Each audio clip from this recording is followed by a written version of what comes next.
মহাসমাবেশে বক্তব্য রাখবেন ডক্টর শফিকুর রহমান আমির বাংলাদেশ জামায়াতে ইসলামী, মাওলানা মামুনুল হক আমির বাংলাদেশ খেলাফত মজলিস, অধ্যাপক মাওলানা সরওয়ার কামাল আজিজি আমির বাংলাদেশ নেজামি ইসলামী পার্টি, জনাব রাশেদ প্রধান সভাপতি ও মুখপাত্র জাতীয় গণতান্ত্রিক পার্টি। এছাড়াও বক্তব্য রাখবেন মুফতি সৈয়দ রেজাউল করিম পীর সাহেব চরমনাই আমির ইসলামী আন্দোলন বাংলাদেশ। বক্তব্য রাখবেন অধ্যক্ষ মাওলানা আব্দুল বাসিত আজাদ আমির খেলাফতে মজলিস।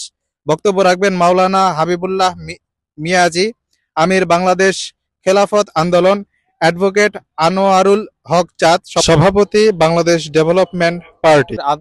তারা 5 দফা দাবি আদায় কিন্তু সেই শুরু থেকে কিন্তু তারা আন্দোলন করে যাচ্ছে। আমার পিছনে যদি আমি আপনাদের একটু দেখানোর চেষ্টা করছি, এই সাইডে আপনারা দেখবেন যে আন্দোলনরত যে 8টি দল রয়েছে, সেই 8টি দলের যেই মুখ্যম যে 5টি দফা, যে 5 দফা দাবি রয়েছে, তার ভিতর অন্যতম হচ্ছে 1 নম্বরে তাদের যে দাবি দাবাগুলো রয়েছে যে জুলাই জাতীয় সনদের ভিত্তিতে আগামী ফেব্রুয়ারিতে নির্বাচন আয়োজন করা, এবং 2 নম্বর দাবি হচ্ছে আগামী জাতীয় নির্বাচনে উভয় কক্ষে পিয়ার পদ্ধতি চালু করা।